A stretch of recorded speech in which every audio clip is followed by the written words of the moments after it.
Hey students, welcome to Magnet Brains. मैं हूं Shivani Sharma. I hope आप सब लोग बहुत अच्छे होंगे एंड बहुत ही मजे के साथ अपनी पढ़ाई कर रहे हैं। सो स्टूडेंट्स, आप लोग जानते हैं मैग्नेट ब्रेन्स एक ऐसा प्लेटफॉर्म है जहां क्लास केजी से class 12th plus different competitive exams की तैयारी आप लोग बिल्कुल फ्री ऑफ कॉस्ट कर सकते हो। तो यहाँ ना तो आपको कोई सब्सक्रिप्शन लेना है और ना ही कोई कूपन कोड परचेज करना है, बस मन लगा के बहुत अच्छे तरीके से आप लोगों को पढ़ाई करनी है। So class 11th math student, इस वीडियो में हम क्या डिस्कस करेंगे? Chapter number 9 sequences and series, और इसमें भी आज हम डिस्कस करने वाले हैं एक्सरसाइज 9.3 का ओवरव्यू, और ये इस एक्सरसाइज का पार्ट 2 है। इससे पहले आपको एक वीडियो मिला होगा जहां पे हमने एक्सरसाइज 9.3 का ओवरव्यू ही डिस्कस किया था, लेकिन उसमें हमने कुछ टॉपिक जैसे कि ज्योमेट्रिक प्रोग्रेशन क्या होता है, जनरल टर्म क्या होता है जीपी का, सम ऑफ एन टर्म्स कैसे निकालते हैं जीपी का, उसके क्या फॉर्मुलेज हैं, अगर 3 नंबर्स इन जीपी हमें लेना है, प्रोडक्ट मेंशन है तो वो 3 नंबर्स क्या होते हैं, तो इन सब चीज़ों के बारे में हमने डिस्कस किया था। हमारा पैटर्न क्या है कि हर एक एक्सरसाइज के आने से पहले उसका एक छोटा सा ओवरव्यू आपके सामने आता है जिसमें आप कंसेप्ट को समझते हैं, और उस कंसेप्ट पे बेस्ड जो भी different pattern of questions possible है उन डिफरेंट पैटर्न ऑफ क्वेश्चंस को हम वहाँ पे समझ लेते हैं। ठीक है, तो अगर आपने 9.3 ओवरव्यू का पार्ट 1 देखा है उसके बाद ही आप पार्ट 2 पे आए, क्योंकि वहाँ से अब हम आगे कंटिन्यू करेंगे। जैसे कि हम आज इस वीडियो में बात करने वाले हैं कि ज्योमेट्रिक प्रोग्रेशन की प्रॉपर्टीज क्या होती है। राइट, अगर मैं प्रॉपर्टीज पे आ रही हूं तो मैं ऐसा मान के चलूंगी कि आप लोगों ने पार्ट 1 वीडियो देखा है, क्योंकि आपका ये जानना बहुत जरूरी है कि व्हाट इज जीपी, तभी तो उसकी प्रॉपर्टीज समझेंगे। राइट, तो आज हम इस वीडियो में क्या डिस्कस करेंगे? प्रॉपर्टीज ऑफ जीपी, उसके बाद एक बड़ा ही important topic that is geometric mean, और फिर आपके सिलेबस में मेंशन है relationship between geometric mean and arithmetic mean. तो वो रिलेशन क्या होता है, उस रिलेशन के ऊपर कुछ इंपॉर्टेंट नोट है, उस नोट को समझेंगे, और साथ ही साथ कैसे हम एन ज्योमेट्रिक मीन्स को 2 नंबर्स के बीच में इंसर्ट करते हैं इसके बारे में हम डिस्कस करेंगे। कुल मिला के अगर आपने इस वीडियो को देख लिया और इसके पहले वाले वीडियो को देख लिया ना, तो आपका 9.3 एक्सरसाइज का ओवरव्यू पूरा अच्छे तरीके से कंप्लीट हो जाएगा। सो आई विश कि आपने 9.3 ओवरव्यू पार्ट 1 देखा है। अगर नहीं देखा तो उस वीडियो की लिंक भी आपको इस वीडियो के डिस्क्रिप्शन बॉक्स में मिल जाएगी। ओके, अब स्टार्ट करते हैं अपन आज का वीडियो, जहां पे हम सबसे पहले बात करेंगे प्रॉपर्टीज ऑफ ज्योमेट्रिक प्रोग्रेशन। ठीक, प्रॉपर्टीज के ऊपर ना क्वेश्चन आ सकते हैं, इट्स वेरी इंपॉर्टेंट। कुछ प्रॉपर्टीज हैं, इनके बारे में आपका जानना बहुत जरूरी है।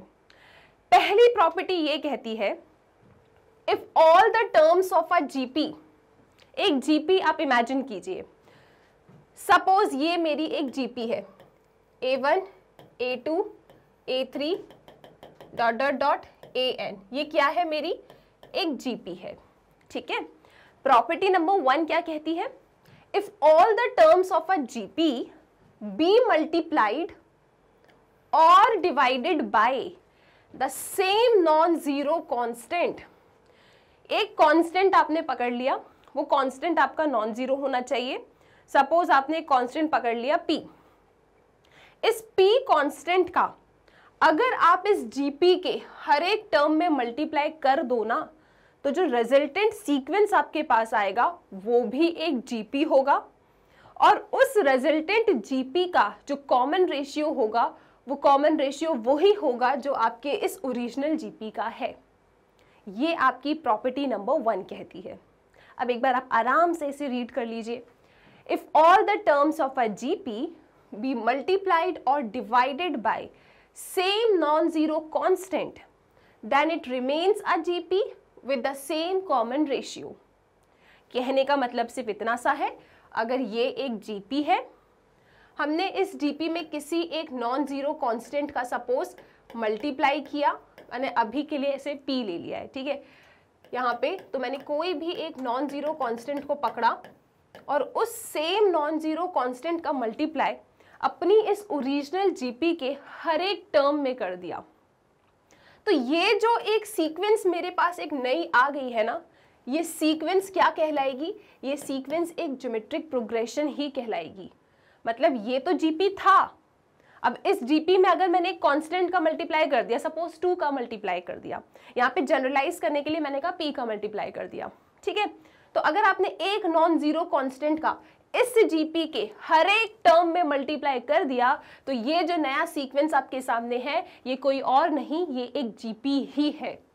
और मजे की बात यह है कि अगर इस जीपी का कॉमन रेशियो आर था ना तो इस जीपी का भी कॉमन रेशियो आर ही होगा। और यही ये लाइन आपसे कह रही है कि अगर आपने किसी सेम, अच्छा ऐसा नहीं होना चाहिए कि यहाँ पे 2 का मल्टीप्लाई कर रहे हो, यहाँ 3 का कर रहे हो, यहाँ पे 2 का, यहाँ पे 3, नहीं, एक फिक्स करना है आपको। कोई भी एक नॉन जीरो कांस्टेंट जो सेम हो उसको इस जीपी के हर एक टर्म से आप मल्टीप्लाई करोगे तो resultant sequence is going to be a GP, okay. और उस जीपी का भी जो कॉमन रेशियो होगा वो वही होगा जो इसका था। That's it. क्लियर है ये चीज? तो ये बड़ी ही इंपॉर्टेंट प्रॉपर्टी है। अब इसको एक बार प्यार से रीड कर लो कि if all terms of the GP be multiplied या divided by same non zero constant then it remains a GP with the same common ratio.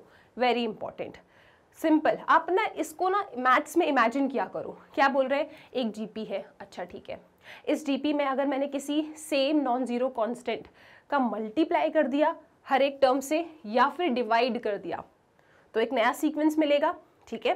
वो सीक्वेंस क्या होगा? वो सीक्वेंस भी एक जीपी होगा, अच्छा। और ओरिजिनल जीपी का जो रेशियो है ना वही रेशियो आपके, वही कॉमन रेशियो आपके इस न्यू वाले जीपी का होगा। That's it.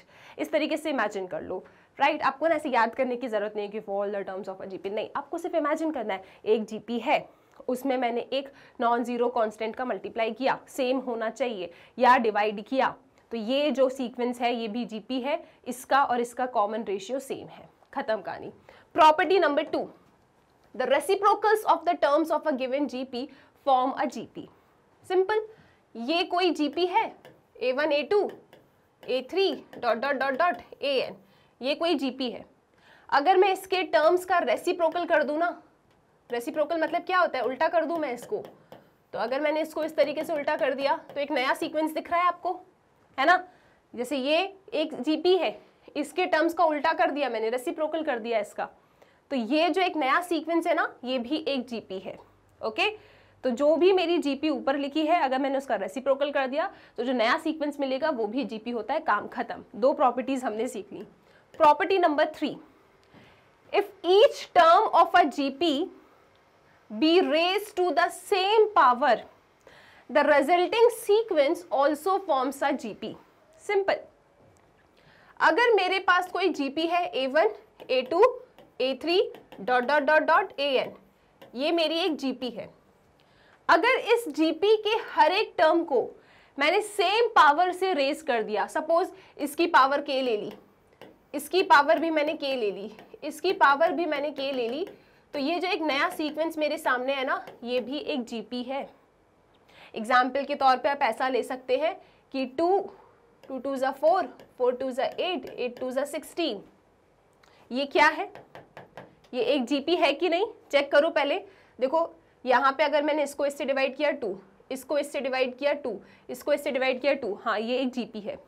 अब अगर मान लीजिए मैंने इनकी पावर ना 2 से रेज कर दी इसके हर एक टर्म की, तो ये रिजल्टिंग सीक्वेंस मेरे पास आएगा, ये कैसा आएगा? 2 2 ज़ा 4 4 4 ज़ा 16 8 का स्क्वायर 64 और आगे जो कुछ भी है। अगर आप इसको चेक करोगे ना तो ये भी एक जीपी ही है। 4 और 4 का डिफरेंट कॉमन रेशियो आ रहा है, ठीक है। तो सिंपल सी बात ये है कि अगर कोई भी मेरे पास सीक्वेंस जीपी है, उस हर एक टर्म को अगर मैं एक सेम पावर से रेज कर दूं तो जो रिजल्टिंग सीक्वेंस मेरे पास है वो भी एक जीपी होता है। समझने के लिए हमने एक एग्जाम्पल लिया 2 4 8 16। पहली बात, क्या ये जीपी है? कैसे चेक करते हैं ये जीपी है या नहीं? अरे मैम आगे वाले टर्म को पीछे वाले टर्म से डिवाइड करो तो 2 आया, आगे वाले टर्म को पीछे वाले टर्म से डिवाइड करो फिर से 2 आया, आगे वाले टर्म को पीछे वाले टर्म से डिवाइड करो फिर से 2 आया, यानी कॉमन रेशियो आ रहा है कॉमन, तभी तो उसका नाम है कॉमन रेशियो, सेम आ रहा है सारा रेशियो, मतलब मैम ये जीपी तो है। अकॉर्डिंग टू दिस प्रॉपर्टी, अगर इस जीपी के हर एक टर्म को मैं सेम पावर से इंक्रीज कर दूं, रेज कर दूं, जैसे मैंने इसके हर एक टर्म को 2 से रेज कर दिया, सबकी पावर में 2 चढ़ा दिया, तो ये क्या बनेगा? 2 का स्क्वायर 4, 4 का स्क्वायर 16, 8 का स्क्वायर 64। तो ये जो सीक्वेंस मेरे पास आई है ना, ये भी एक जीपी है। चेक कर लो, 16 को 4 से डिवाइड करो, 4 आया। 16 को 4 से डिवाइड, 64 को 16 से डिवाइड करो, कॉमन रेशियो चेक कर लो आप। 64 डिवाइडेड बाय 16, अगेन आपको 4 मिलेगा, है ना। 4 6 24, 4 1 4 5 6, यस, ऑल गुड। तो आई होप ये 3 प्रॉपर्टीज तो क्लियर है। प्रॉपर्टी नंबर 4 बहुत इंपॉर्टेंट है। ये कहती है 3 नॉन जीरो नंबर्स, कोई 3 नॉन जीरो नंबर्स है ABC, ये जीपी में होंगे। मेरे पास कोई 3 नॉन जीरो नंबर्स हैं ABC, और अगर इनको जीपी में होना है ना, तो वो तभी होंगे जब वो इस कंडीशन को फुलफिल करेंगे। कंडीशन क्या है कि बीच वाले नंबर का square is equal to product of ये 2 नंबर्स। मैम ये कैसे आया? अरे बहुत सिंपल है। देखो, मुझे क्या कहना है कि अगर ABC को जीपी में होना है तो क्या होना चाहिए, बीच वाले नंबर का square is equal to product of 2 आजू बाजू वाले नंबर, ठीक है। मतलब B square is equal to AC। अब ये कैसे आया?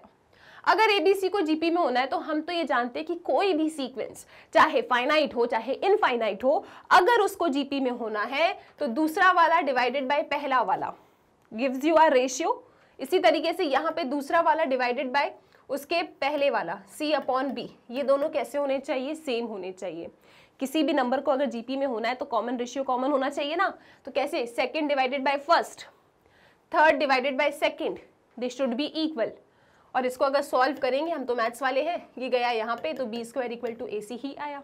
और वही चीज़ यहाँ पे प्रॉपर्टी के रूप में दे दी है कि अगर 3 नंबर को जीपी में होना है तो बीच वाले नंबर का square should be equal to the product of आजू बाजू वाले नंबर। और ये कैसे आया वो मैंने आपको बता दिया। हम जानते हैं किसी भी नंबर को जीपी में होना है तो आगे वाला डिवाइडेड बाय पीछे वाला और आगे वाला डिवाइडेड बाय पीछे वाला should give you same ratio, जैसे हम कहते हैं कॉमन रेशियो। तो इनको जीपी में होना है तो ये रेशियो को बराबर होना है, बराबर होना है। सॉल्व किया तो B square equal to AC आ गया। ठीक है, सो आई होप ये बात क्लियर है। तो हमने क्या क्या डिस्कस किया अभी तक? 4 प्रॉपर्टीज जो बहुत ज्यादा इंपॉर्टेंट है। सबसे पहली प्रॉपर्टी हमने क्या पढ़ी कि अगर, अच्छा इमेजिन करना है। अब आपको पता है क्या करना है, सुनना नहीं है। मैं जो भी बोल रही हूं उसको इमेजिन करोगे आप, ठीक है। चलो पहली प्रॉपर्टी, आंखें बंद करो, इमेजिन करो, बड़ी मजा आएगी। पहली प्रॉपर्टी, एक सीक्वेंस इमेजिन कीजिए जिसमें A1 A2 A3 dot dot dot AN, ये एक जीपी है। हमने क्या कह दिया, ये ओरिजिनली ही एक जीपी है। जीपी है तो कॉमन रेशियो भी होगा। मैंने कहा कि इसका कॉमन रेशियो R है। तो आपने क्या इमेजिन किया, एक sequence A1 A2 A3 dot dot dot AN और इस सीक्वेंस का कॉमन रेशियो है R। अब अगर इस सीक्वेंस में, जो कि मेरी जीपी है, अगर इस जीपी में मैं किसी सेम नॉन जीरो कांस्टेंट का मल्टीप्लाई करूं हर एक टर्म से, तो जो रिजल्टिंग सीक्वेंस मेरे पास आएगी वो भी एक जीपी होगी। और इस रिजल्टेंट सीक्वेंस का जो कॉमन रेशियो होगा वो वही होगा जो मेरे ओरिजिनल जीपी का था, दैट इज R। ठीक है, ये तो मल्टीप्लाई वाला केस हो गया। फिर से आंखें बंद करो, इमेजिन करो, एक सीक्वेंस है A1 A2 A3 dot dot dot AN और ये कोई आम सीक्वेंस नहीं, ये एक ज्योमेट्रिक प्रोग्रेशन है। इस ज्योमेट्रिक प्रोग्रेशन का कॉमन रेशियो है R। अगर इस ज्योमेट्रिक प्रोग्रेशन के हर एक टर्म को मैं किसी सेम नॉन जीरो कांस्टेंट से डिवाइड कर दूं ना, तो भी मुझे एक जीपी मिलेगी और उस जीपी का भी रेशियो वही होगा जो मेरे इस ऊपर वाले जीपी का था। तो एक प्रॉपर्टी को हमने 2 तरीके से सीख लिया। Now property number 2। Property number 2 ये कहती है कि अगर आपके पास एक जीपी है, इमेजिन कीजिए A1 A2 A3 dot dot dot AN, अगर इस जीपी के हर एक टर्म का मैं रेसिप्रोकल ले लूं, मतलब 1/A1 1/A2 1/A3 dot dot dot 1/AN, तो ये जो एक सीक्वेंस मेरे पास आई है ये कोई आम सीक्वेंस नहीं है, ये एक प्रोग्रेशन है। और कौन सा प्रोग्रेशन है? Geometric progression. सिंपल भाषा में, अगर एक जीपी है उसके हर एक टर्म का हमने रेसिप्रोकल ले लिया तो रेसिप्रोकल करने के बाद जो सीक्वेंस मिलता है वो भी एक जीपी होता है। Now let's talk about property number 3। Property number 3 आपसे ये कहती है कि अगर एक सीक्वेंस, अगर एक जीपी आपके पास है जिसके टर्म्स कैसे हैं A1 A2 A3 dot dot dot AN, अब अगर इस जीपी के हर एक टर्म की पावर को मैं किसी सेम नॉन जीरो कांस्टेंट से रेज कर दूं, ठीक है, if each term of a GP be raise to the same power, किसी सेम पावर से अगर मैंने हर एक टर्म को रेज कर दिया, जैसे for example a1 a2 a3 dot dot dot an GP है, इसके हर एक टर्म को मैंने k पावर से रेज कर दिया, तो मेरे पास कैसी सीक्वेंस आएगी, a1 की पावर k, a2 की पावर k, a3 की पावर k, an की पावर k। तो ये जो सीक्वेंस आई है पावर रेज करने पे, सेम पावर रेज करने पे, तो ये सीक्वेंस भी एक ज्योमेट्रिक प्रोग्रेशन है। Fourth and the very important one, वो ये कहती है कि किसी भी 3 नॉन जीरो रियल नंबर्स को, किसी भी 3 नॉन जीरो नंबर्स को, किसी भी 3 नॉन जीरो नंबर्स को, फॉर एग्जाम्पल ABC, किसी भी 3 ABC नंबर को अगर क्या होना है, जीपी होना है, तो बीच वाले नंबर का square should be equal to product of आजू बाजू वाला नंबर। फॉर एग्जाम्पल मेरे पास 3 नॉन जीरो नंबर्स हैं ABC, अगर इन्हें जीपी में होना है तो क्या होना चाहिए, B square is equal to AC होना चाहिए। तो ये प्रॉपर्टीज हैं। आई होप अगर आपने एक्सरसाइज फॉलो करी तो ये चारों प्रॉपर्टी आपको समझ में आ गई, कंठस्थ हो गया, कोई डाउट नहीं है इसमें। हमने ये 4 प्रॉपर्टी सीख ली। अब हम चलेंगे नेक्स्ट टॉपिक पे जो कि है ज्योमेट्रिक मीन, वेरी इंपॉर्टेंट। अब ये ज्योमेट्रिक मीन क्या होता है, if a single geometric mean G is inserted between 2 given numbers A and B, then G is known as geometric mean between A and B। Simple है, मेरे पास कोई 2 numbers हैं A और B, इस A और B के बीच में मुझे एक नंबर को इंसर्ट करना है, तो ये जो मेरा नंबर है ना, ये क्या है मेरा, ये मेरा ज्योमेट्रिक मीन है। और पता है इसकी वैल्यू क्या होगी, इसकी वैल्यू होगी G is equal to root AB। और आपने अभी देखा था किसी भी 3 नंबर को अगर जीपी में होना है तो बीच वाले नंबर का square should be equal to product of आजू बाजू वाला नंबर। ए और बी नंबर के बीच में मुझे एक नंबर को इंसर्ट करना है जिसे मैं कह रही हूं ज्योमेट्रिक मीन। तो ये जी की क्या वैल्यू आएगी, this G is going to be G square is equal to A B, और इसको सिंप्लीफाई करेंगे तो G is equal to root A B. ठीक है, और ये आपके इस नंबर का क्या फॉर्मूला है, किस तरीके से आपको 2 नंबर्स के बीच में एक नंबर मिलेगा, उसका फॉर्मूला आपको पता चल गया। और 2 नंबर्स के बीच में जो ये एक नंबर है ना, इसका नाम है क्या, ज्योमेट्रिक मीन, क्योंकि जीपी में से ही आपको ये ज्योमेट्रिक मीन मिल रहा है। ठीक है, क्लियर है। जब आपने एपी पढ़ा था तब आपने अरिथमेटिक मीन पढ़ा था। ठीक है, अरिथमेटिक मीन किसी को याद है, चलो भूल गए तो कोई बात नहीं, इसी वीडियो में डिस्कस कर लेंगे। लेकिन ज्योमेट्रिक मीन क्या है कि 2 नंबर्स के बीच में अगर एक नंबर को इंसर्ट करना है, ठीक है, तो वो जो नंबर होगा ना मेरा, वो क्या होगा, ऐसी हवा में कुछ भी नहीं होगा। अब 2 नंबर्स के बीच में एक नंबर को इंसर्ट करना है and that number is going to be geometric mean, तो उसकी वैल्यू क्या होगी, G is equal to root A B. कैसे आया, प्रॉपर्टी नंबर 4 से आया। ठीक है, अब एक बार इसको प्यार से रीड कर लो बस, राइट। तो ये कहता है कि if a single geometric mean G is inserted between 2 given numbers A and B, 2 numbers के बीच में एक नंबर को इंसर्ट करना है, तो वो जो नंबर है उसे हम ज्योमेट्रिक मीन कहते हैं A एंड B का। G is the geometric mean between A and B, तो A और B के बीच में G होगा। अब ये ज्योमेट्रिक मीन है तो भाई इनको जीपी में तो होना चाहिए, है ना। 2 नंबर से एक नंबर आप बीच में डाल रहे हो, तो ये तीनों नंबर्स को कैसा होना चाहिए, जीपी में होना चाहिए। और जीपी में होना चाहिए 3 नंबर्स को, तो अभी हमने प्रॉपर्टी पढ़ी क्या, कि बीच वाले नंबर का square is equal to product of आजू बाजू वाला नंबर। सो यहाँ पे क्या होगा, G square is equal to A B, मतलब जी की वैल्यू क्या आ जाएगी, रूट ए बी। ओके, अब एग्जाम्पल देखो आप, the geometric mean G between 4 and 9, 4 और 9 के बीच में, ठीक है, 4 एंड 9 के बीच में ज्योमेट्रिक मीन बता दो, ऐसे सवाल पूछेंगे आपसे। ठीक है, insert a geometric mean between 4 and 9, मतलब 4 और 9 के बीच में एक ज्योमेट्रिक मीन क्या है वो बता दो। तो आप कहोगे ठीक है मैम कोई समस्या नहीं है, ये जो जी की वैल्यू है this is going to be 4 into 9 मतलब 36, सॉल्व करेंगे तो 6 आ जाएगा। तो 4 और 9 के बीच में जो एक ज्योमेट्रिक मीन है वो क्या है, वो है आपका 6। क्लियर है, यहाँ पे एक बात हमें समझ में आ गई कि अगर 2 नंबर्स गिवन हैं, इन 2 नंबर्स के बीच में एक नंबर को इंसर्ट करना है सो दैट ये तीनों नंबर मेरे जीपी में हो। तो याद रखिएगा 2 नंबर के बीच में अगर आप एक नंबर को इंसर्ट कर रहे हो तो वो ज्योमेट्रिक मीन कहलाता है। और अगर इन तीनों को जीपी में होना है तो फिर से कहूंगी बीच वाले नंबर का square is equal to product of आजू बाजू, that means g is equal to root A B. और यहाँ पे हमने एग्जाम्पल भी देख लिया। ऐसे ही क्वेश्चन आते हैं कि इस नंबर और इस नंबर के बीच में एक नंबर इंसर्ट करो, ठीक है।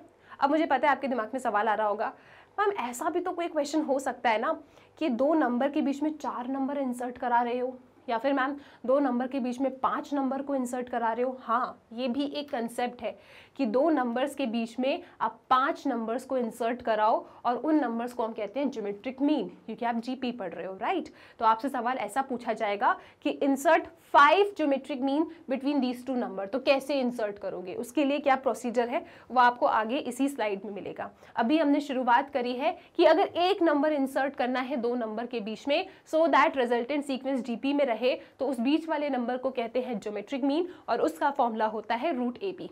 काम खत्म, ओके। अब ज्योमेट्रिक मीन पढ़ने के बाद हमें डिस्कस करना है ज्योमेट्रिक मीन्स। जैसा कि आप लोगों ने कहा कि let A and B be 2 given number, A और बी हमारे पास 2 गिवन नंबर हैं, okay. If n numbers g1, g2 dot dot dot gn are inserted between a and b such that the sequence a g1 g2 dot dot dot gn b is a gp, then the numbers g1 g2 gn are known as geometric means between a and b। Ma'am ये क्या हो गया? अरे सुनो, अभी हमने क्या discuss किया था? अभी हमने डिस्कस किया था कि 2 नंबर्स हैं, इन 2 नंबर्स के बीच में एक नंबर को फिल करो, ठीक है, सो दैट ये रिजल्टेंट सीक्वेंस जीपी में रहे। तो हमने आपसे कहा था कि 2 नंबर्स के बीच में अगर एक नंबर को आपको फिल करना है तो वो नंबर अगर मान लो g है तो इस नंबर का एक नाम भी होता है जिसे हम कहते हैं ज्योमेट्रिक मीन, ठीक है। और ज्योमेट्रिक मीन g फाइंड करने के लिए फॉर्मूला होता है root A B, simple, okay ji. अब मान लीजिए नेक्स्ट केस जब आप ज्योमेट्रिक मीन्स पढ़ते हो वो ये कहता है कि अगर 2 नंबर के बीच में आपको n नंबर्स को फिल करना है, ठीक है। If n numbers g1, g2, g3, g4 dot dot dot dot dot gn, अगर आपको 2 नंबर्स के बीच में कितने नंबर फिल करने हैं? n नंबर्स फिल करने हैं। सो this is 1 2 3 4 dot dot dot n numbers. ये 2 तो गिवन है, ये a और b तो गिवन है आपको, ठीक है, ये गिवन है। इनके बीच में n नंबर्स को फिल करो, ऐसा फिल करो कि ये जो सीक्वेंस आपके सामने आएगी ना, ये सीक्वेंस कोई साधारण सी सीक्वेंस नहीं, ये एक प्रोग्रेशन बनाएगी और ज्योमेट्रिक प्रोग्रेशन बनाए। तो आप कहोगे अच्छा मुझे a एंड b के बीच में n नंबर्स को फिल करना है so that the resultant sequence is a geometric progression. तो एक बात मैं आपको बता दूं, ये जो n नंबर्स है ना ये कोई और नहीं, ये ज्योमेट्रिक मीन्स है, इनका नाम है, इनका नाम क्या है? ज्योमेट्रिक मीन्स है, राइट। तो ये लोग क्या कहलाते हैं? सबके सब, ये सबके सब gn तक ये कहलाते हैं geometric means, they are known as geometric means, है ना। रीड कर लो ना, the numbers g1 g2 gn are known as geometric means between a and b, ठीक है। मैम ये तो हम समझ गए, जब 2 नंबर के बीच में एक नंबर फिल कर रहे थे so that the sequence becomes GP, तो इस एक नंबर को ज्योमेट्रिक मीन कहते थे और मैम इसका फॉर्मूला था g is equal to root A B. Ma'am हम इसकी डेफिनेशन भी समझ गए कि 2 नंबर्स के बीच में आप n नंबर्स को फिल कर रहे हो और ऐसा फिल कर रहे हो कि जो सीक्वेंस आपके सामने आएगी वो ज्योमेट्रिक प्रोग्रेशन होगी। तो मैम ये जो n नंबर्स है ना, इनका कोई साधारण नाम नहीं, इनका नाम क्या है? Geometric means. लेकिन इन्हें फिल कैसे करेंगे? इनके लिए कोई फॉर्मूला है क्या? जैसे एक को फिल करना था तो मैम रूट ए भी आपने बता दिया, अब इनके लिए कैसे आंसर आएगा? ये g1 g2 g3 g4 gn की वैल्यू कैसे मिलेगी जिन्हें आप ज्योमेट्रिक मीन्स कह रहे हो? तो इनके लिए कोई फॉर्मूला होता है? यस, इनके लिए फॉर्मूला होता है और इस पे बेस्ड ना क्वेश्चन भी आता है आपके पेपर में, very very very important. NCERT के एग्जाम्पल में भी है, डिफरेंट बुक्स जो आप डिमांड करते हो उन बुक्स में भी क्वेश्चन है, आपकी एनसीईआरटी की एक्सरसाइज में भी है, और ये वाला concept highly highly highly important और हाईली हाईली हाईली इजी भी है, ठीक है। 2 सेकंड में सीख जाओगे आप। तो पहली बात ये तो समझ गए ना, मतलब ऐसा नहीं कि सिर्फ आप मतलब ऐसी चीज समझ रहे हो, हाँ ज्योमेट्रिक मीन फाइंड करना ही करना है, पता तो है ये ज्योमेट्रिक मीन क्या है। किसी ने कल पूछ लिया व्हाट इज ज्योमेट्रिक मीन, तो आपको एक आइडिया है दिमाग के अंदर कि ज्योमेट्रिक मीन क्या होता है। तो ज्योमेट्रिक मीन के लिए ना एक बार फिर से रिपीट करेंगे और फिर देखेंगे how to solve these questions, okay. तो सबसे पहले दो नंबर्स आपके पास हैं, इन दो नंबर्स के बीच में एक नंबर फिल करना है, ऐसा फिल करना है कि जो सीक्वेंस बनेगी वो जीपी बने। तो सुनो, उस एक नंबर का नाम है, उस नंबर का नाम क्या है? Geometric mean.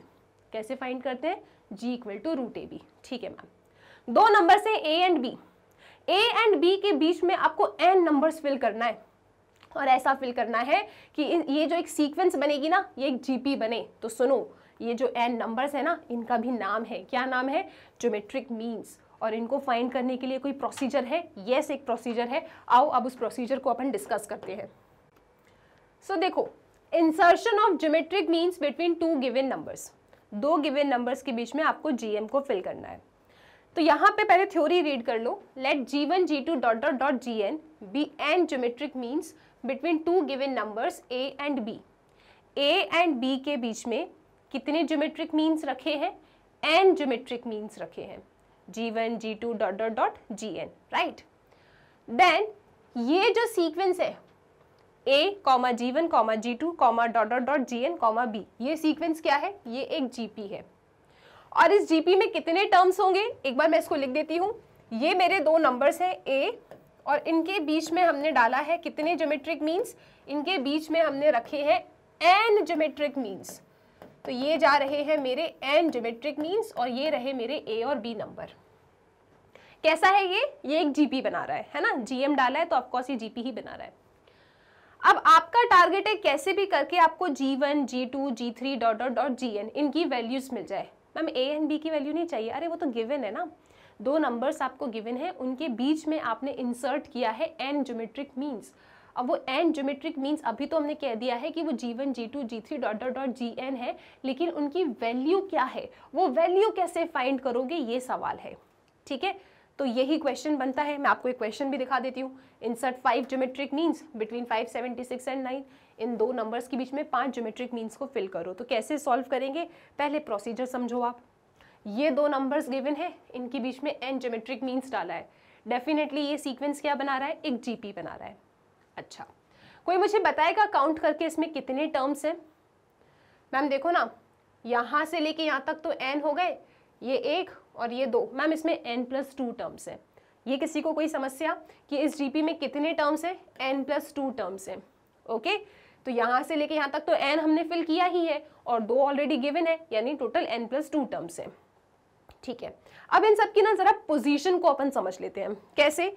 जैसे कि ये जो मेरा A है, ये फर्स्ट पोजीशन पे है ना, terms of GP. This is my, जो ये A है ये फर्स्ट पोजीशन पे है A1। ये G1 मेरा सेकंड पोजीशन पे है, ये मेरा थर्ड पोजीशन पे है, this is at fourth position. ठीक है, ये किस पोजीशन पे है? कोई बताएगा मुझे? ये n+1 पोजीशन पे है और ये किस पोजीशन पे है? n+2 पोजीशन पे है। ये पोजीशन समझने में किसी को परेशानी? ये फर्स्ट पोजीशन पे है, ये सेकंड पे है, ये थर्ड पे है, ये फोर्थ पे है। तो इसी को ना मैंने डिकोड कर लिया। जब ये 3 है तो ये 4 है, तो ये n है तो ये n+1 होगा। ठीक है, और उसके बाद आगे वाला टर्म ऑफकोर्स n+2 है। यानी मैंने इन सबकी पोजीशंस को लिख दिया। अच्छा, ये जो मेरी जीपी बना रही है ना, इस जीपी का कॉमन रेशियो है r। ये r बहुत बड़ा रोल प्ले करने वाला है, राइट। मैंने क्या कह दिया कि इस जीपी का कॉमन रेशियो क्या है? r है। अब मेरी बात सुनो, कैसे सॉल्व करना है। फर्स्ट टर्म तो आपके पास है, आप उसे जानते हो। G1, G2, G3, Gn की आपको वैल्यू निकालना है कैसे भी करके। लास्ट पोजीशन भी आप जानते हो और इस लास्ट पोजीशन की ना आप पोजीशन भी जानते हो। किस पोजीशन पे है? ये n+2th पोजीशन पे है। और हम लोग ये भी जानते हैं कि किसी जीपी में अगर nth पोजीशन आपको फाइंड करना है, जनरल टर्म अगर आपको फाइंड करना है, जिसे हम कहते हैं nth position, nth term of a GP, तो उसके लिए फॉर्मूला होता है AR और r की पावर n-1। मतलब यहां जो भी लिखा है ना, उससे एक कम पावर चढ़ती है। तो अगर मुझे an+2th टर्म चाहिए, जिसको मैं ऑलरेडी जानती हूं वो b है, लेकिन उसके लिए ये फॉर्मूला कैसे बना होगा? अरे मैम, यहां लिखोगे आप a r और इसमें एक पावर कम कर देना, मतलब n+1 हो जाएगा। ठीक है, मतलब मेरी जो ये b एलिमेंट है which is at n+2th position, basically अगर मैं इसको जनरल टर्म के फॉर्मूले से ओपन करूं तो इस b की पोजीशन क्या है? किस तरीके से लिखेंगे उसे हम, ए आर, आर की पावर है n+1। यहाँ जो भी लिखा है उससे एक कम करना होता है। ऑल गुड, ठीक है। अब आप लोग जानते हैं कि ये जो है ना A1 तो मेरा फर्स्ट टर्म है A, ठीक है। A1 क्या है, मेरा फर्स्ट टर्म है A, तो वहां पे A लिख दिया है। A2 को आप लोग जानते हैं, ये अगर मेरा A है तो A2 को हम क्या कह देंगे, AR कह देंगे, यूजिंग दैट फॉर्मूला ओनली। मेरा A1 तो A निकल के आ गया, नो डाउट, दिख ही रहा है वो A है। A2 वाले पोजीशन को अगर मैं nth टर्म के फॉर्मूले को लगाऊं तो कितना आएगा, AR आएगा, है ना। ये वाला टर्म क्या होगा, ये वाला टर्म क्या होगा मेरा, AR स्क्वायर होगा, यूजिंग दैट फॉर्मूला। n की जगह 3 रखो, a r की पावर 3-1 दैट इज 2, तो ये AR स्क्वायर होगा। ये क्या हो जाएगा, AR की पावर 3 हो जाएगा, ठीक है। इसी तरीके से ये वाला टर्म क्या होगा, कोई बताएगा, an+1 क्या होगा। तो देखो ना मैम, an+1 अगर आपको चाहिए तो दिस इज AR, ये जो भी पावर है इसमें एक कम कर दो, यानी कि कितना आ रहा है ये, AR की पावर n, ठीक है। और ये वाला एलिमेंट क्या है आपका, ये वाला एलिमेंट n+2th टर्म वाला, इसका नाम क्या है, AR की पावर n+1। तो मैंने इन सब की पोजीशन को इस वाले फॉर्मूले से यहाँ पे लिख के दिखा दी। पहले तो नॉर्मली कहा कि ये फर्स्ट टर्म है, सेकंड टर्म है, थर्ड टर्म है, फोर्थ टर्म है।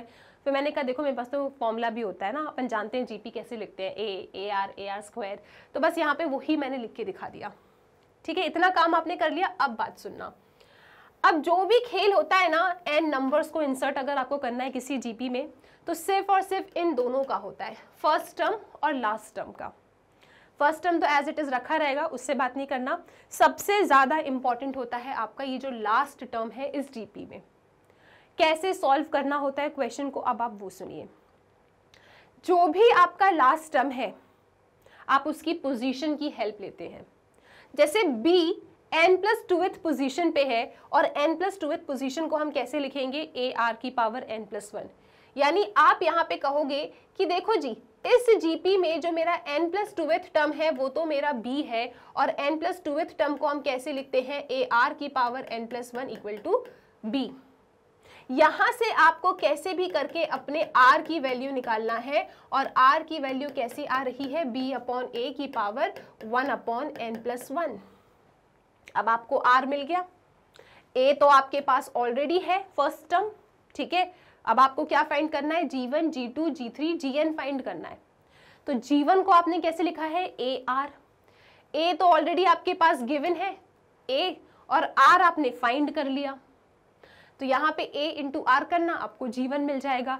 a आपके पास है, r आपने फाइंड कर लिया, a और r का मल्टीप्लाई करो, आपको g1 मिलेगा। और वही चीज देखो इनने यहाँ पे करी है, g1 क्या है, AR, a into R, r क्या है, b/a की पावर 1/n+1।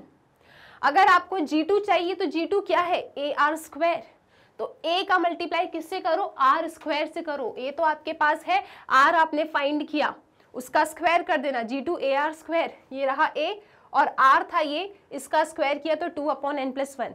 इसी तरीके से अगर आपको gn चाहिए विच इज AR की पावर n, तो ये क्या हो जाएगा, a इंटू r की पावर n, ठीक है। ये आपका r था, इसकी power n।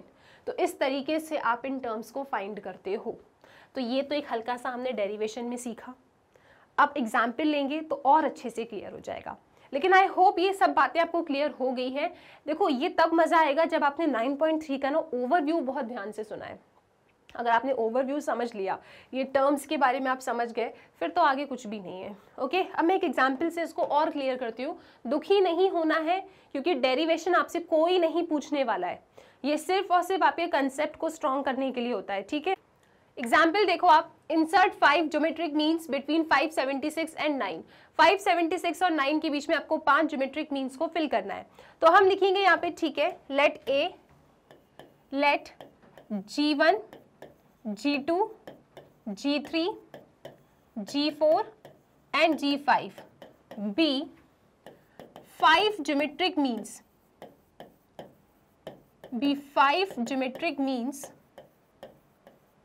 between A is equal to 576 and B is equal to 9. Okay, such that आप लिखेंगे A मतलब 576, G1, G2, G3, G4, G5 और लास्ट टर्म क्या है B मतलब 9 इज अ GP, ये एक GP है विथ कॉमन रेशियो क्या ले लेंगे आप R ले लेंगे, ठीक है, विथ कॉमन रेशियो R। तो हमने कहा कि 5 ज्योमेट्रिक मीन्स 2 नंबर के बीच में फिल करना है, तो मैंने कहा ठीक है, late G1, G2, G3, G4, G5 मेरे 5 ज्योमेट्रिक मीन्स है, 2 नंबर 576 और 9 के बीच में। वहाँ पे मैंने स्पेसिफाई कर दिया कि 576 मेरा A है, फर्स्ट टर्म है, और B मेरा 9 है। फिर जब मैंने इनको फिल किया ना, तो ये जो एक प्रोग्रेशन है, ये जो एक सीक्वेंस है, ये क्या है GP है और इसका कॉमन रेशियो क्या है R है। ओके जी, अब आप सब लोग जानते हैं कि किसी भी GP में अगर आपको जनरल टर्म फाइंड करना है तो AN का फॉर्मूला क्या होता है, A R की पावर n-1 होता है, A R की पावर n-1 होता है, ठीक है। तो यहाँ पे जरा आप लोग मुझे बताइए कि ये जो 9 रखा है अपन ने इस GP में, ये जो 9 रखा है ना, ये 9 कौन सी पोजीशन पे है? This is first position, second position, third position, fourth position, fifth position, sixth position, seventh position, मतलब 9 मेरा रखा है 7th पोजीशन पे। यानी कि अगर मैं अपने इस GP में A7 निकालना चाहूँ, है ना, ये जनरल टर्म आपको क्या देता है, आपके एलिमेंट की पोजीशन ही बताता है ना। फॉर एग्जाम्पल आपको अपने GP में 7th टर्म फाइंड करना है, तो कैसे फाइंड करते थे, n की जगह 7 रखते थे। यहाँ पे 7th टर्म फाइंड तो नहीं करना, ऑलरेडी रखा है, लेकिन इसकी हेल्प से ही आप आगे बढ़ोगे, राइट। तो आपने कहा ठीक है जी, इस GP में 7th टर्म क्या होगा मेरा, फॉर्मूले के अकॉर्डिंग A R 7-1 मतलब कि 6, और आपका 7th टर्म था क्या 9, तो आपने यहाँ पे 7th टर्म की जगह पे 9 रखा, और ये क्या है A R की पावर 6।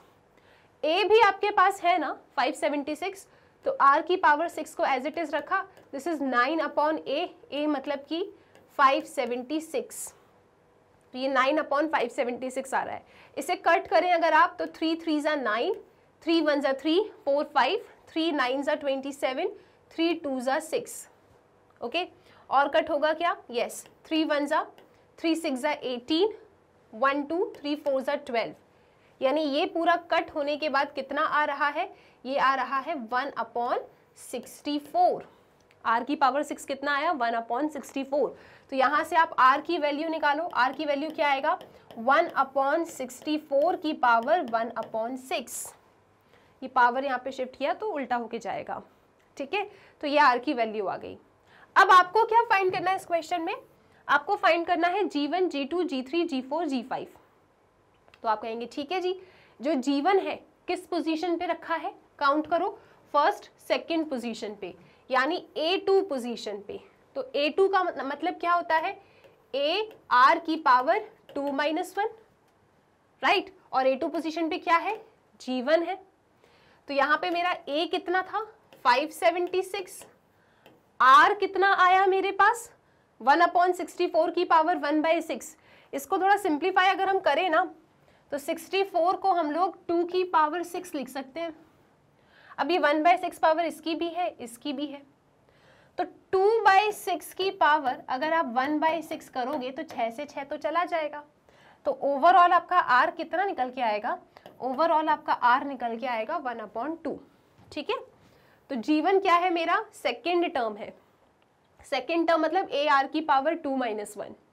तो यहाँ पे आपने रखा A मेरे पास है 576, R मेरे पास है 1/2 और 2-1 होता है 1, यानी G1 मेरे पास क्या है टोटल अगर देखा जाए 576 इंटू 1/2।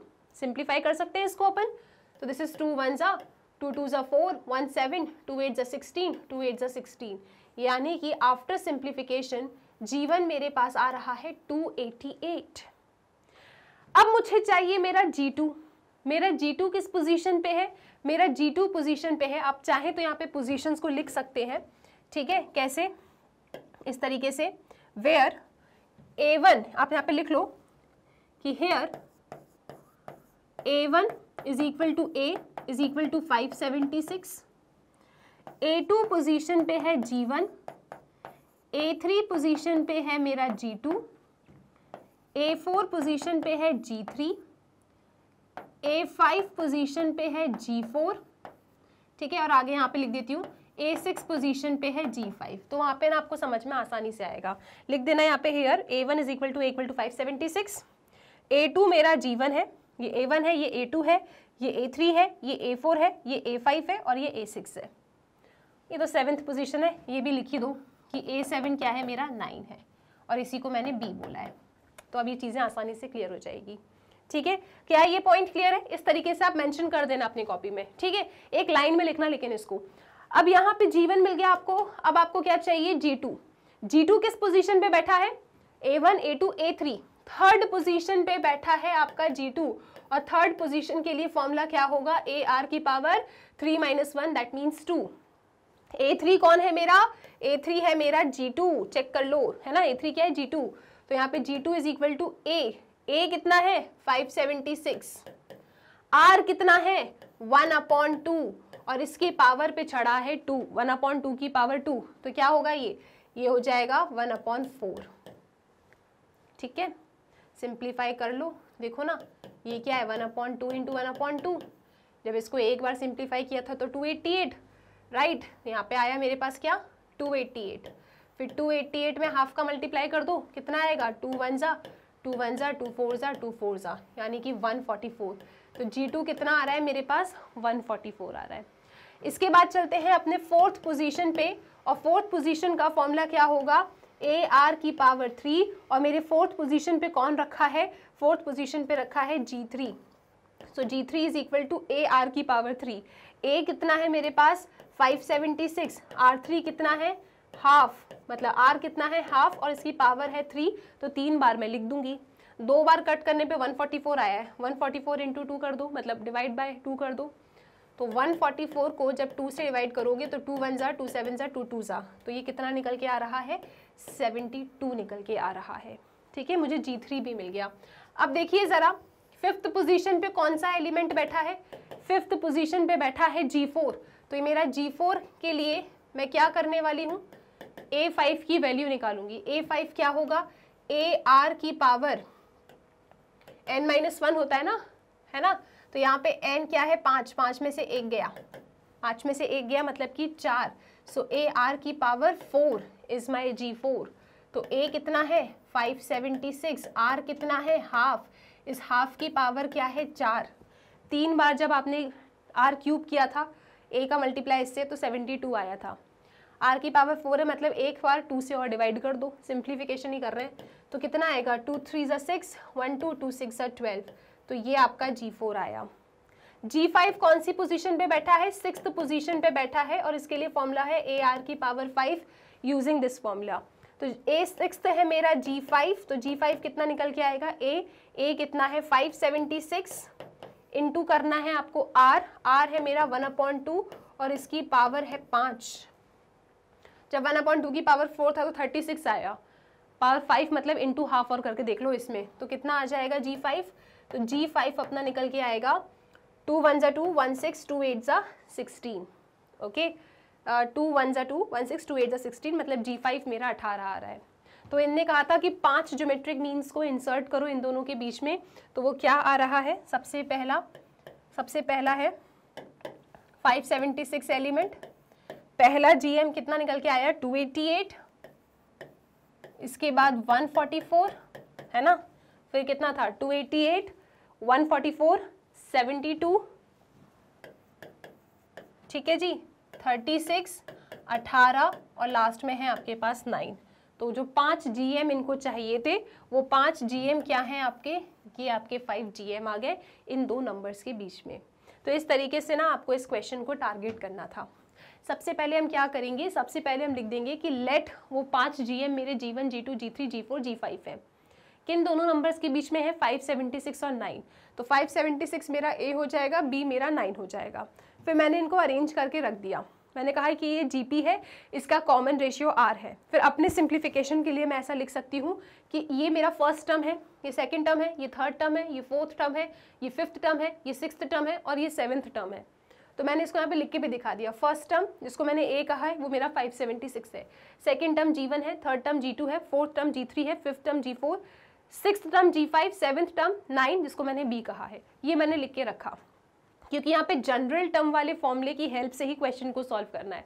तो जनरल टर्म वाला फॉर्मूला क्या होता है, अगर मुझे मेरे जीपी में nth टर्म चाहिए तो उसके लिए फॉर्मूला क्या है, AR की पावर n-1। अब मुझे पता है कि यहाँ पे ना मैं इस पोजीशन, इस एलिमेंट की पोजीशन को मैं काउंट कर सकती हूँ। कौन सी पोजीशन पे है, 7th पोजीशन पे है, तो मैं लिखूंगी यहाँ पे 7th पोजीशन के लिए ये फॉर्मूला बनेगा, राइट। और 7th पोजीशन पे एलिमेंट ये है, इसको इससे इक्वेट किया, ए मेरे पास ऑलरेडी था, मुझे आर की वैल्यू मिल गई। जैसे ही आर मिल गया, ए मेरे पास है, तो बाकी के जो टर्म्स है मेरे A2, A3, A4, A5 और A6 उनको मैं आसानी से निकाल सकती हूँ। A2 इस फॉर्मूले की हेल्प से ऐसा बनेगा, यहाँ पे ए और आर दोनों की वैल्यू है, मैंने रखा, मेरा आंसर G1 आ गया। फिर ए थर्ड पोजीशन के लिए फॉर्मूला ये बनेगा, ए थर्ड पे G2 है, इन दोनों की वैल्यूज हैं, सब्स्टिट्यूट किया, एंड सो ऑन। इस तरीके से मैं अपने G5 तक पहुंच गई और मेरे पास 5 ज्योमेट्रिक मीन्स आ गया, जिसको मैंने इन दोनों नंबर्स के बीच में अरेंज किया। इसका स्क्रीनशॉट लीजिए, फिर आगे चलेंगे। ठीक है, तो 5 ज्योमेट्रिक मीन्स क्या है, आप लास्ट में क्या लिख देंगे, therefore 288, 144, 72, 36, 18 are 5 geometric mean between 576 and 9। तो बस आपको पोजीशन के साथ खेलना है, जनरल टर्म वाले फॉर्मूले की हेल्प लेना है और इस टाइप के क्वेश्चन को आप खत्म कर दोगे। ठीक है, सो आई होप ये क्लियर है। अब ऐसे ही क्वेश्चन आपको एक्सरसाइज में मिल जाएंगे, एग्जाम्पल में मिल जाएंगे, तो फिर उनको हम सॉल्व करेंगे, राइट। अब आपको समझना है arithmetic mean. Ma'am arithmetic mean कहाँ से आ गया, अरे अरिथमेटिक मीन आपने एपी में पढ़ा है और आपके सिलेबस के अकॉर्डिंग आप लोगों को रिलेशनशिप पूछा जाएगा ज्योमेट्रिक मीन और अरिथमेटिक मीन के बीच में। तो इसीलिए यहाँ पे हमने एक बार अरिथमेटिक मीन क्या होता है उसको समझने के लिए ये स्लाइड आप लोगों के सामने रखी है। ठीक है, now what is arithmetic mean. जैसा ज्योमेट्रिक मीन है वैसा ही अरिथमेटिक मीन है। ठीक है, वैसे ही कंसेप्ट है। जैसे यहाँ पे लिखा है कि given 2 numbers A and B, कोई 2 नंबर्स मेरे पास है A and B, we can insert a number A between them so that B is an AP। मेरे पास कोई 2 नंबर्स गिवन है, इन 2 नंबर्स के बीच में मैं एक नंबर कैपिटल A को फिल कर सकती हूँ so that मेरा ये जो प्रोग्रेशन है ये एक अरिथमेटिक प्रोग्रेशन हो। ठीक है, सच अ नंबर A, इस नंबर A को हम कहते हैं अरिथमेटिक मीन। क्या कहते हैं इस नंबर को, अरिथमेटिक मीन कहते हैं। और ये अरिथमेटिक मीन किसके बीच में है, A एंड B के बीच में है। ओके, जैसे आपने ज्योमेट्रिक मीन में पढ़ा था, ज्योमेट्रिक मीन में क्या पढ़ा था कि अगर 2 नंबर्स A एंड B है तो इसके बीच में आप एक नंबर को फिल कर सकते हो so that A, G and B एक GP बनाए, और इस G को हम कहते थे ज्योमेट्रिक मीन। इसके लिए फॉर्मूला हमने निकाला था कैसे कि ये G upon A is equal to B upon G रहा होगा, क्योंकि GP बना रहा है तो G square is equal to AB हो जाएगा, मतलब G is equal to root AB हो जाएगा। तो इस G का फॉर्मूला क्या था, रूट AB। इसी तरीके से हम कह रहे हैं कि कोई 2 नंबर के बीच में अगर हम एक नंबर A को इंसर्ट कर रहे हैं सो दैट ये A, कैपिटल A और B हमारा AP है, तो इस A को अरिथमेटिक मीन कहते हैं। अच्छा, अगर ये AP बना रहा है, ठीक है, अगर ये AP बना रहा है तो AP की क्या प्रॉपर्टी होती है, कोई भी सीक्वेंस आपका AP है या नहीं कैसे पता चलता है कि ma'am second term minus first term. ठीक है, और जैसे यहाँ पे second term minus first term ये हमें सेम कॉमन डिफरेंस देते हैं। ये हमें क्या देते हैं, सेम कॉमन डिफरेंस। जैसे ये फर्स्ट सेकेंड थर्ड है तो second term minus first term, third term minus second term, मतलब जस्ट आगे वाला जस्ट पीछे वाला, ये आगे है इसके जस्ट पीछे A है, तो इसका इससे सब्ट्रैक्शन और इसका इससे सब्ट्रैक्शन आपको सेम डिफरेंस देगा, उसे हम कहते हैं कॉमन डिफरेंस। अब जब ये सेम कॉमन डिफरेंस दे ही रहा है तो मैं इन दोनों को इक्वेट कर सकती हूँ। वही चीज़ मैंने यहाँ लिखी, क्योंकि ये AP है तो ऐसा लॉजिक होल्ड होगा। अब अपने A को मैं साइड में और इसको यहाँ लेके आ जाती हूँ, तो ये माइनस A जब यहाँ आएगा तो ये क्या बन जाएगा, A प्लस A, ये माइनस A इधर आएगा तो A, this is plus B। A plus A क्या हो जाएगा जी, 2A हो जाएगा। So 2a is equal to a plus B, यानी कैपिटल A कितना निकल के आ रहा है, a प्लस बी अपॉन 2। तो आपका जो अरिथमेटिक मीन a था उसे फाइंड करने का फॉर्मूला क्या होता है, a प्लस बी बाई 2, यानी एक्सट्रीम पे रखे इन दोनों एलिमेंट का सम डिवाइडेड बाई 2 आपको ये a that is arithmetic mean देता है। तो इसी तरीके से हमने ज्योमेट्रिक मीन सीखा और ये आपके अरिथमेटिक मीन का फॉर्मूला हो गया। तो अगर मैं इसको समराइज कर दूं तो याद रखिएगा कि अगर a, g और b, ठीक है, ये मेरे जो gp बना रहे हैं, g को कहते हैं ज्योमेट्रिक मीन और इस g के लिए फॉर्मूला होता है रूट ए बी।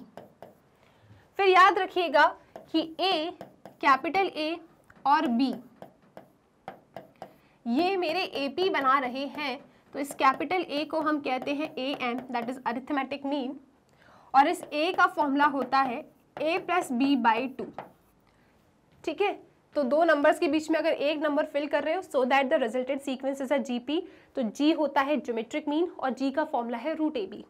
दो नंबर्स के बीच में अगर एक नंबर को फिल कर रहे हो so that the resultant sequence is a AP, तो A होता है, कैपिटल A होता है अरिथमेटिक मीन और कैपिटल A का फॉर्मूला होता है a प्लस बी बाई 2। अब आपके सिलेबस के अकॉर्डिंग, क्योंकि मैं पूरा आपके सिलेबस के अकॉर्डिंग ही चल रही हूँ, तो आपके सिलेबस के अकॉर्डिंग आपको रिलेशनशिप सीखना है। क्या सीखना है, रिलेशनशिप। किसके बीच का रिलेशनशिप, अरिथमेटिक मीन और ज्योमेट्रिक मीन का रिलेशनशिप क्या होता है। ठीक है, तो आ जाओ जरा देखते हैं relationship between arithmetic mean and geometric mean. Very important, आ भी सकता है पेपर में डेरिवेशन, इसका डेरिवेशन पूछा जा सकता है। ठीक है, इसको क्वेश्चन या थ्योरम के फॉर्मेट में आपसे बना के पूछ लेंगे, तो ये आपको सीखना पड़ेगा। बहुत सिंपल है, आओ जरा सीखते हैं। सबसे पहले let capital A and capital G be arithmetic mean and geometric mean of two given positive real numbers A and B। दो पॉजिटिव रियल नंबर्स हैं मेरे पास A एंड B। कैसे है ये, पॉजिटिव है। कौन है ये, रियल नंबर्स हैं। मेरे पास दो पॉजिटिव रियल नंबर्स हैं A एंड B। इन दोनों A एंड B के दो, that is capital A and capital G क्या है, अरिथमेटिक मीन है और ज्योमेट्रिक मीन है। So let capital A and capital G be arithmetic mean and geometric mean of two given positive real numbers. तो इन दो पॉजिटिव रियल नंबर्स के A और B, ये दोनों कैसे हैं, ये दोनों पॉजिटिव रियल नंबर्स हैं। इन दोनों पॉजिटिव रियल नंबर्स के लिए कैपिटल A है मेरा अरिथमेटिक मीन और कैपिटल G क्या है, मेरा ज्योमेट्रिक मीन है।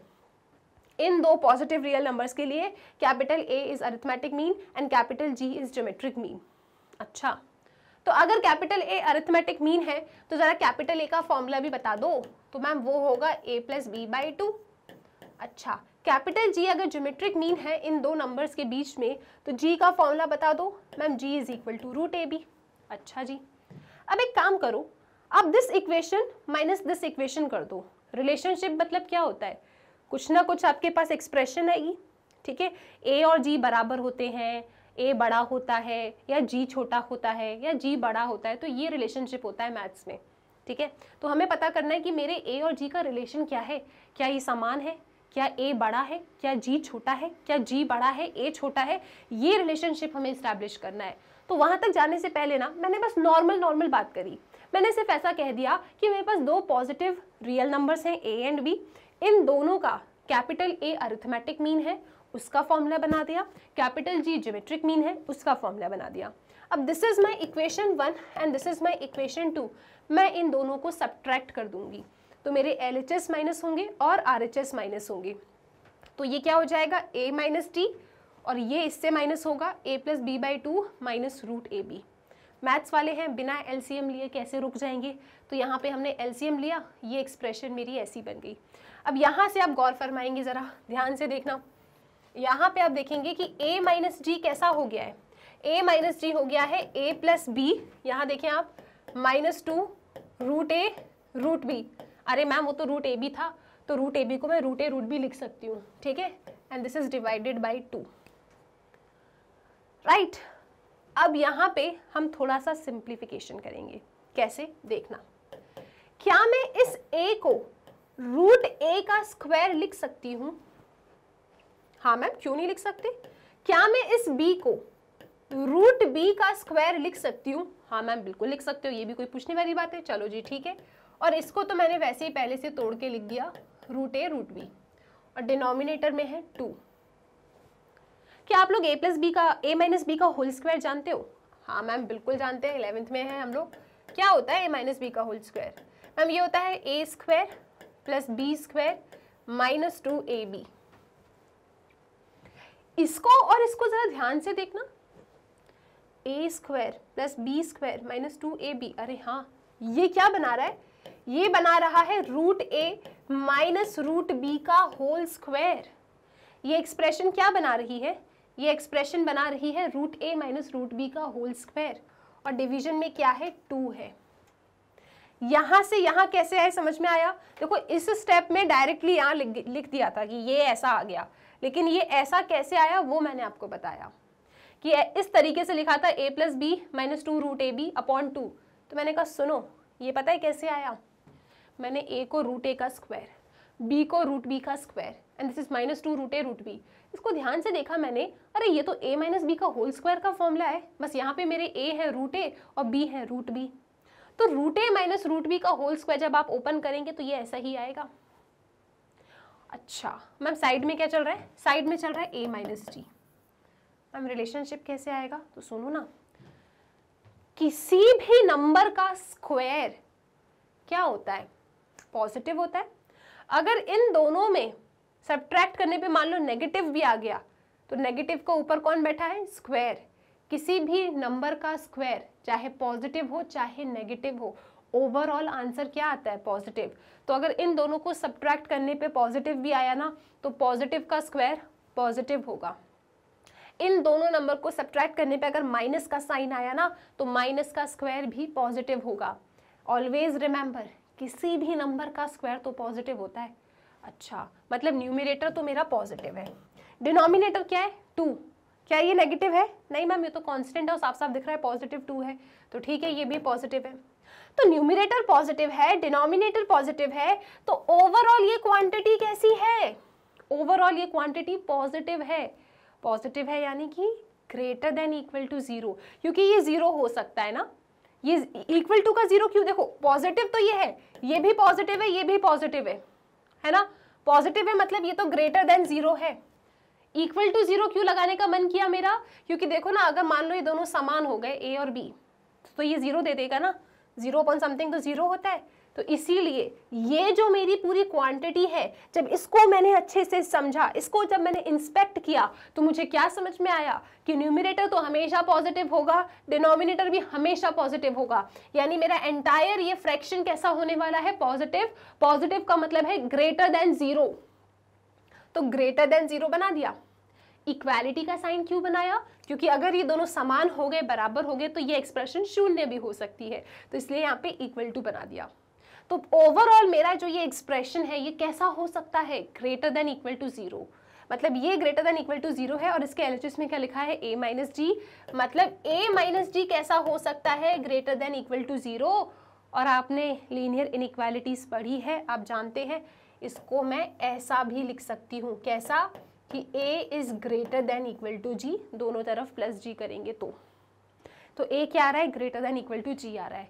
a क्या था? Arithmetic mean. g क्या था? Geometric mean. तो दो पॉजिटिव रियल नंबर्स के बीच में हमेशा याद रखना, arithmetic mean is always greater than और इक्वल टू ज्योमेट्रिक मीन। ठीक है, इंपॉर्टेंट डेरिवेशन है। तो रिलेशन क्या है इन दोनों के बीच में? रिलेशनशिप समझते हो? क्या है रिलेशनशिप इन दोनों के बीच में? कि arithmetic mean is greater than equal to geometric mean. तो वो ही अपने डिराइव कर दिया। मजेदार था ना। So a is greater than equal to g हो सकता है। साफ साफ आपके सिलेबस में लिखा है relationship between am and gm। तो इसका डेरिवेशन पूछा जा सकता है कि कैसे आएगा, बताओ सॉल्व करके। तो आप कहना देखो बहुत आसान है, दो पॉजिटिव नंबर्स को पकड़ लो, दो पॉजिटिव रियल नंबर्स, और कह दो कि कैपिटल A इनका अरिथमेटिक मीन है, कैपिटल G इनका ज्योमेट्रिक मीन है। ठीक है, अब अरिथमेटिक मीन है तो A क्या होगा? a plus B by 2। G क्या होगा? Root A B. ठीक है जी। फिर हमने क्या किया? सब्ट्रैक्ट कर दिया। इन दोनों को सब्ट्रैक्ट किया, कुछ ऐसा मिला, एलसीएम ले लिया। फिर मैंने सोचा चलो कुछ आइडेंटिटी बनाते हैं। तो आइडेंटिटी बनाने के लिए मैंने से रूट ए रूट बी लिख दिया, इनका स्क्वायर चढ़ा दिया, और ये पूरी फॉर्मूला बन गया रूट ए माइनस रूट बी का होल स्क्वायर। ये हमेशा पॉजिटिव, हमेशा पॉजिटिव। ज़्यादा से ज़्यादा ये 0 भी हो सकता है, मतलब ये एक्सप्रेशन मेरी हमेशा ग्रेटर देन इक्वल टू 0 होगी, और ये एक्सप्रेशन के इज इक्वल टू में था a माइनस जी, मतलब a माइनस जी मेरा हमेशा ग्रेटर देन इक्वल टू 0 होगा, मतलब a will always be greater than equal to g। यानी क्या रिलेशनशिप है कि arithmetic mean is greater than equal to geometric mean. I hope ये कंसेप्ट आप सबको क्लियर हो गया। ठीक है, इसको हटा दें, अब चलते हैं कुछ नया टॉपिक सीखते हैं। ये नोट ना बहुत ज़्यादा इंपॉर्टेंट है, पहले इसको रीड करो, फिर थोड़ा सा अपन 10th क्लास में घूम के आएंगे और उसके बाद दोबारा इसके ऊपर आएंगे, और फिर इस नोट की क्या एप्लीकेशन है उस एप्लीकेशन पे बेस्ड एक एग्जाम्पल देखेंगे। ओके, चलो। तो ये कहता है कि if a and g are respectively arithmetic and geometric means between two positive quantities a and b। दो पॉजिटिव नंबर्स आपने लिया a एंड b, इन दो पॉजिटिव नंबर्स के लिए कैपिटल A अरिथमेटिक मीन है and capital G geometric mean है। ऐसा एक लाइन गिवन है कि if A and G are respectively arithmetic mean and geometric means between two positive quantities A and B। इन दो positive quantities A and B के बीच में कैपिटल A अरिथमेटिक मीन है, कैपिटल G ज्योमेट्रिक मीन है। Okay, then the quadratic equation having a and b as its root is this। फिर ये कह रहे हैं कि एक क्वाड्रेटिक इक्वेशन अगर हम फॉर्म करें ना, एक क्वाड्रेटिक इक्वेशन अगर हम फॉर्म करें जहां पे मेरे ये a एंड b क्या है, रूट है, तो वो क्वाड्रेटिक इक्वेशन पता है क्या होगी? वो क्वाड्रेटिक इक्वेशन होगी X square minus 2ax plus G square equal to 0। यहाँ पे कैपिटल A अरिथमेटिक मीन है और कैपिटल G ज्योमेट्रिक मीन है, और इस क्वाड्रेटिक इक्वेशन के जो रूट है वो ये दो पॉजिटिव नंबर्स हैं। तो बेसिकली इस नोट का ये कहना है कि अगर आपके पास दो पॉजिटिव नंबर्स हैं और उन दो पॉजिटिव नंबर्स के बीच का अरिथमेटिक मीन है कैपिटल A, ज्योमेट्रिक मीन है कैपिटल G, तो ये A एंड B क्या हो जाते हैं? ये A एंड B रूट्स हो जाते हैं एक क्वाड्रेटिक इक्वेशन का, और वो क्वाड्रेटिक इक्वेशन होती है कुछ इस तरीके की, that is X square minus 2ax plus G square equal to 0। यहाँ पे कैपिटल A अरिथमेटिक मीन है, कैपिटल G ज्योमेट्रिक मीन है। अब सवाल नंबर 1 कि ये आया कहाँ से, ये इक्वेशन कैसे आ गई? लाइक अभी तो हम पॉजिटिव नंबर्स के बीच में खेल रहे थे, हमने कहा चलो ठीक है, हमें पता है कि अगर दो पॉजिटिव नंबर्स हैं तो उनके बीच का अरिथमेटिक मीन कैपिटल A होता है, और दो पॉजिटिव नंबर्स हैं उनके बीच में जो ज्योमेट्रिक मीन है वो कैपिटल G है। अब अचानक से ये कह रहे हैं कि एक ऐसी क्वाड्रेटिक इक्वेशन जिसके A एंड B रूट्स हैं, small a and b roots हैं, वो क्वाड्रेटिक इक्वेशन पता है ऐसी होती है। लेकिन ये कैसे हुआ, ये आपका सवाल है कि ये इक्वेशन आखिरकार आई कैसे, इसके बारे में चर्चा करना है। ठीक है, सवाल आपके दिमाग में फिक्स है। अब जरा एक बार ना मेरे साथ अपनी प्यारी सी क्लास 10th में चलो। 10th क्लास में ना आपने एक कंसेप्ट सीखा था, क्या कि अगर अल्फा एंड बीटा आपके पास रूट्स हैं किसी क्वाड्रेटिक इक्वेशन के, अगर अल्फा एंड बीटा रूट्स हैं किसी क्वाड्रेटिक इक्वेशन के, तो उस क्वाड्रेटिक इक्वेशन को आप बना सकते हो। मतलब अगर आपके पास रूट्स गिवन है तो आप क्वाड्रेटिक इक्वेशन फॉर्म कर सकते हो। किसी को फॉर्मूला याद है? जल्दी से बताइए। वो फॉर्मूला क्या था? X square minus alpha plus beta into X plus alpha beta equal to 0। तो अगर आपके पास अल्फा एंड बीटा रूट्स हैं किसी क्वाड्रेटिक इक्वेशन के, तो आप उस क्वाड्रेटिक इक्वेशन को बना सकते हो यूजिंग दिस फॉर्मूला। इस फॉर्मूले में एक्स स्क्वायर, देखो अब इक्वेशन बनानी है तो एक्स तो लाना पड़ेगा, सो this is X square minus alpha plus beta को अगर आप ध्यान से देखोगे ना तो ये क्या है? ये सम ऑफ रूट्स है। अल्फा इंटू बीटा को ध्यान से देखोगे तो ये क्या है? ये प्रोडक्ट ऑफ रूट है। ठीक है मैम, समझ गए। लेकिन ये आपने हमें क्यों याद कराया? क्योंकि यही जो लॉजिक है ना, इसी लॉजिक की हेल्प से इन लोगों ने अरिथमेटिक मीन और ज्योमेट्रिक मीन की हेल्प से क्वाड्रेटिक इक्वेशन का फॉर्म किया है, इस ही फॉर्मूले की हेल्प से।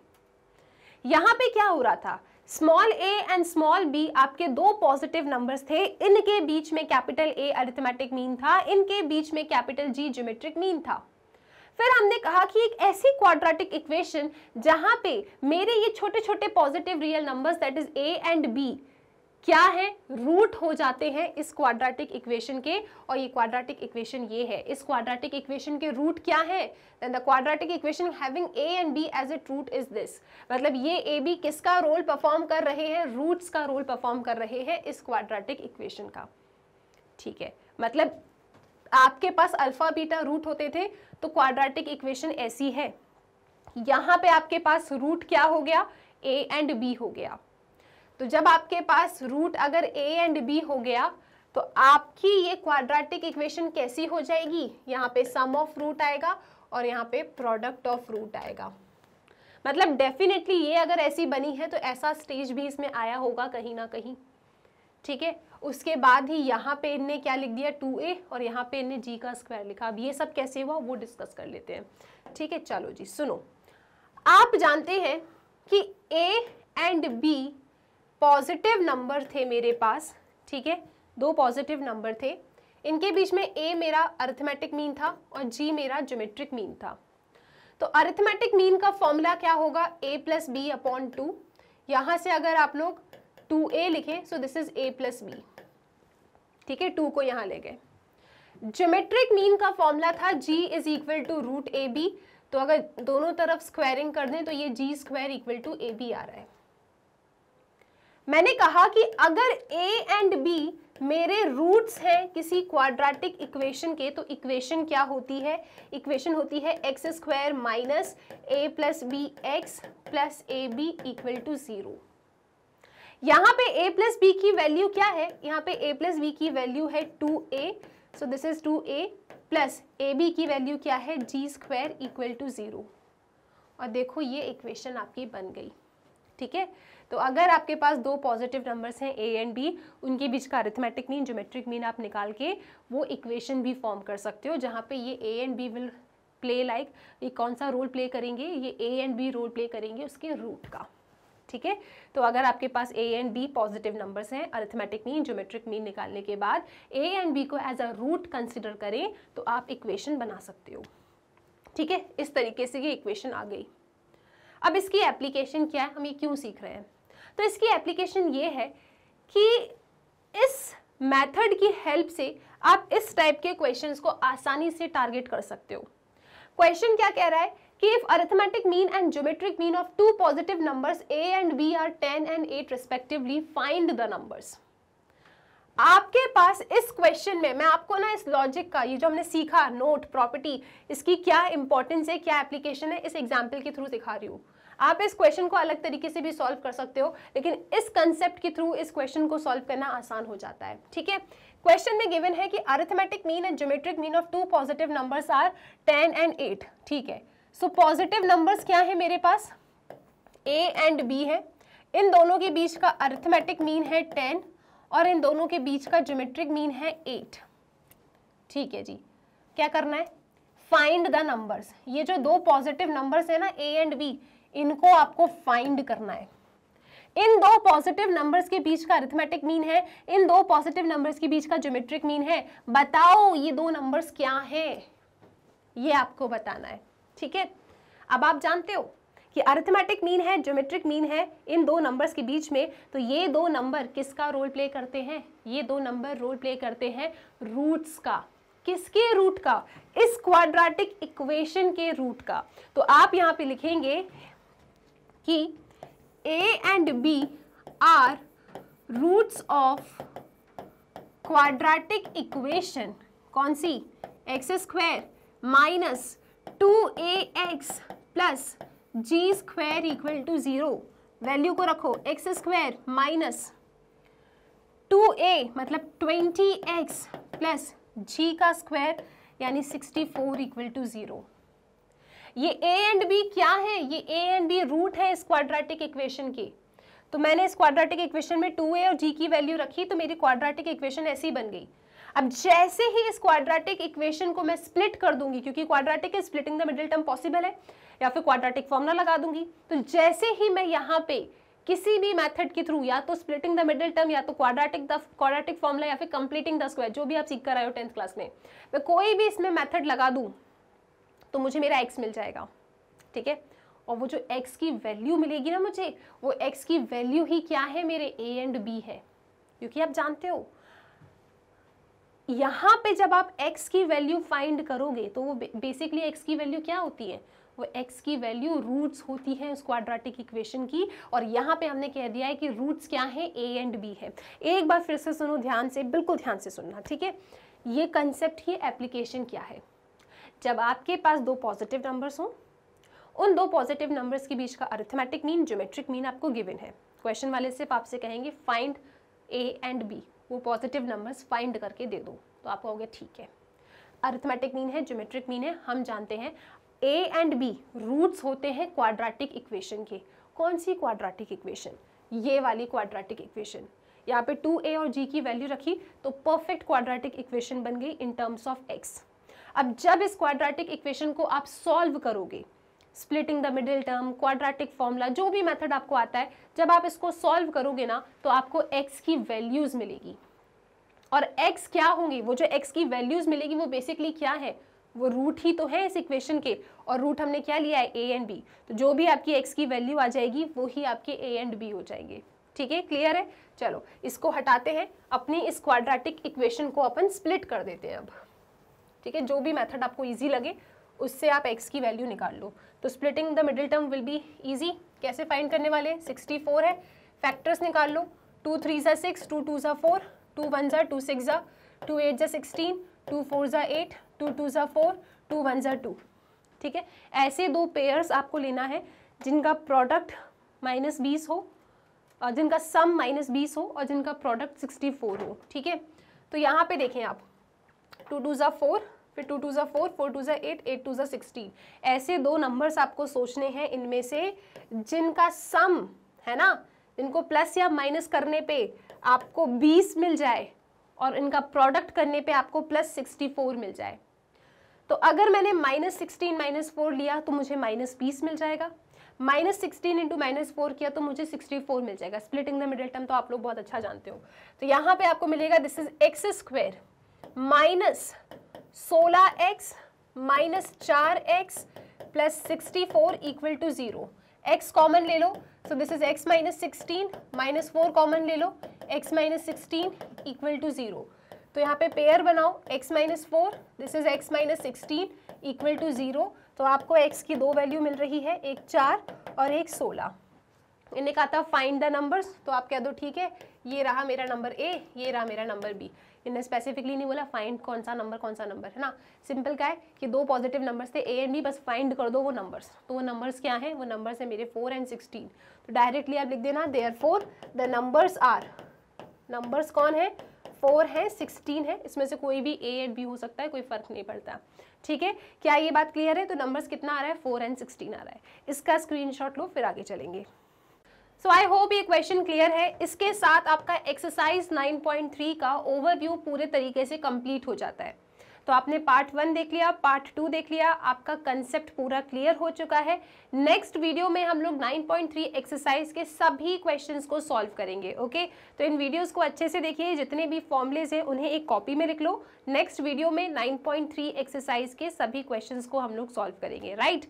टिल देन स्टूडेंट्स, आप लोग जानते हैं मैग्नेट ब्रेन्स एक ऐसा प्लेटफॉर्म है जहां क्लास केजी से class 12 plus different competitive exams की तैयारी आप लोग बिल्कुल फ्री ऑफ कॉस्ट कर सकते हो। तो यहाँ ना तो आपको कोई सब्सक्रिप्शन लेना है और ना ही कोई कूपन कोड परचेज करना है, बस मन लगा के बहुत अच्छे तरीके से आप लोगों को पढ़ाई करनी है। इसके साथ एक बहुत ही ज़्यादा इंपॉर्टेंट इन्फॉर्मेशन आप सभी लोगों के लिए, और इन्फॉर्मेशन ये है कि मैग्नेट ब्रेन्स पे हम सब आपके जितने भी टीचर्स जो कुछ भी पढ़ा रहे हैं, राइट, आपके डिफरेंट सब्जेक्ट्स में, तो अगर आपको उन सभी सब्जेक्ट्स के नोट्स चाहिए तो इस वीडियो के डिस्क्रिप्शन बॉक्स में आपको एक लिंक मिल जाएगी। उस लिंक के थ्रू आप अपने इन नोट्स तक पहुंच सकते हो। इसके साथ स्टूडेंट्स मैग्नेट ब्रेन्स पे बुक्स एंड ई बुक्स भी अवेलेबल है। अगर आप ये बुक्स एंड ई बुक्स लेना चाहते हैं तो वीडियो के डिस्क्रिप्शन बॉक्स में आपको एक फॉर्म मिलेगा, आप उस फॉर्म को फिल करना और बहुत ही जल्दी हमारी टीम आप लोगों से कॉन्टैक्ट करेगी। टिल देन स्टूडेंट्स पढ़ते रहिए मैग्नेट ब्रेन्स के साथ।